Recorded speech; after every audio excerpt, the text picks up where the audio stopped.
Hello everyone, good morning. My name is Rahul, and today's session is on the voice circuits, that is E1 and T1s, which traditional service providers are using in their environment. And also in industries we are using T1 and E1 circuits for the voice, as well as some places it's in data, but majorly it is used for the voice circuits, right? So let's start the session. So even and T1 circuits are the digital circuits, right?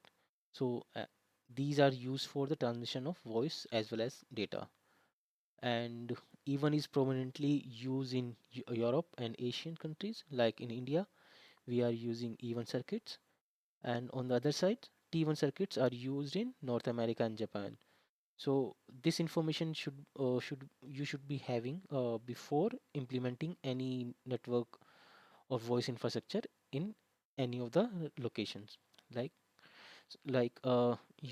if you are planning to deploy any voice circuits in India, so you should be aware that even is having how many channels means how many calls you can do in a single simultaneously calls, right, on a single circuit.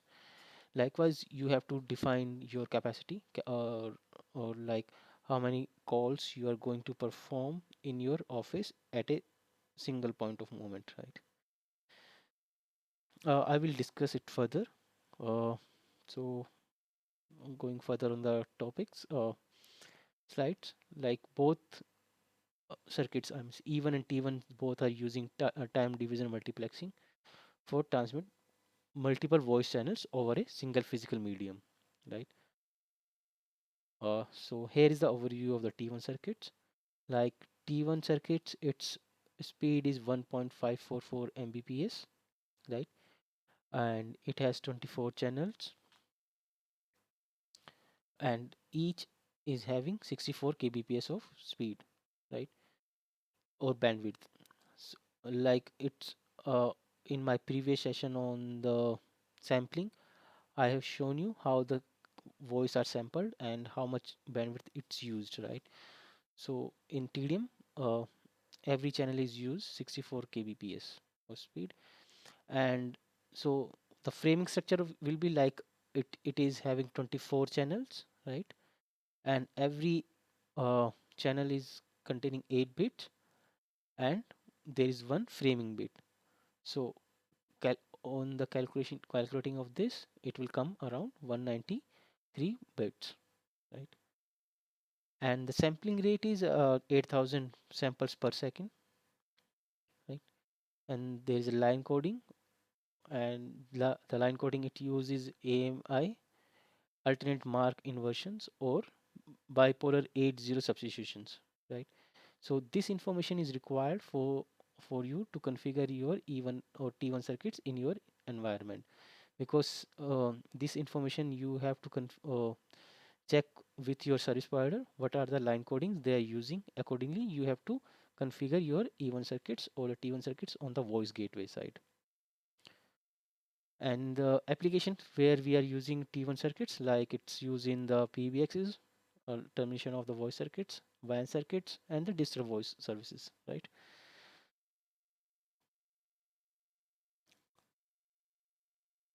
Next is the E1 circuit.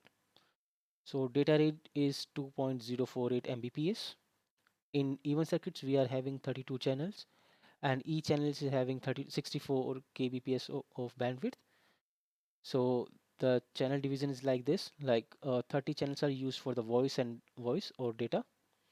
One channel is for the framing, and one channel is for the signaling, right? So 16th channel is used for 16 signaling, and zero first channel is used as framing. And the frame structure is like 32 into 8 is equal to 256 bits.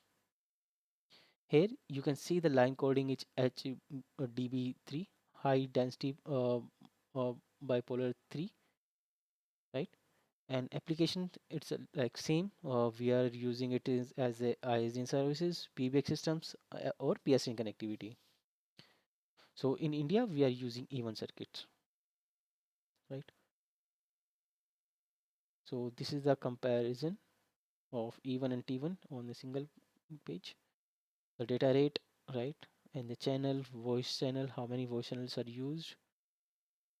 You can see that in E1 we are using 30 channels for the voice, and the T1 we are using 24 channels, full channel, right? And signaling is CSS or cache.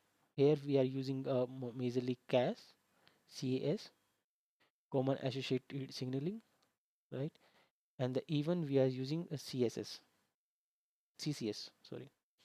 Framing, here we are using SF or ESF, and here in the even we are using PCM31 or 30th, right? Line coding, like T1 is using AMI B8GS, and the T1 is HDB3, right? So signaling technique. So we are having two technique of signaling. First is a common associated channel. So what happens? In T1 we are using this technique for the signaling. So in signaling, whenever we transmit any signals in in T1 or via cache signaling, we take out one of the voice channel, bit of the voice channel, not the full frame, and transmit our signaling over there. So this is also called as raw bit signaling in T1. On the other side, common channel signaling CCS, a separate dedicated channel carries signaling information for multiple voice channel, right? So example includes ISNPRI and SS7 protocol.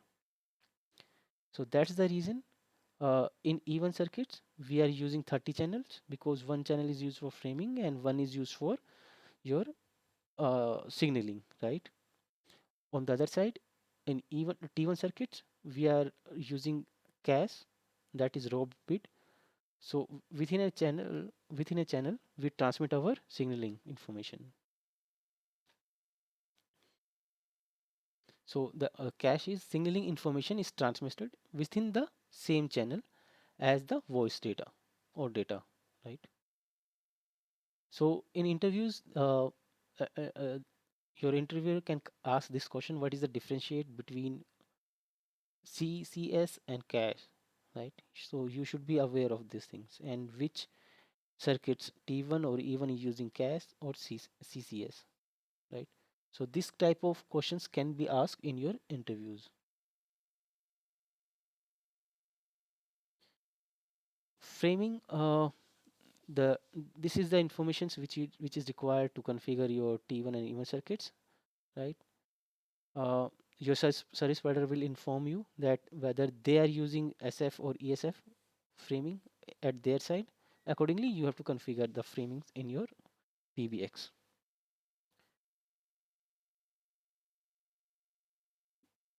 So where we are using the T1 and even circuits, T1 application is used for the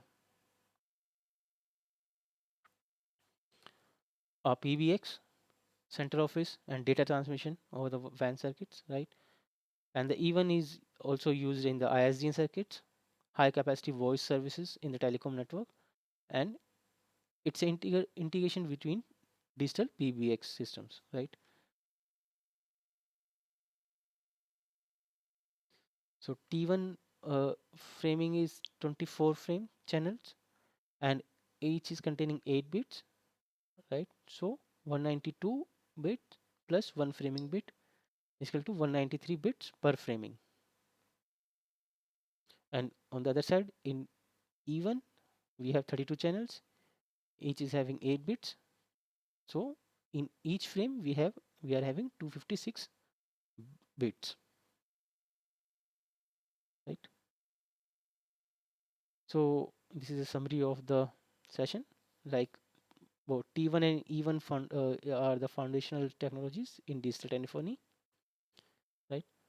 And it depends upon the locations whether we are using circuits in India or US or Japan or any locations. Accordingly, we have to plan for E1 and T1, right?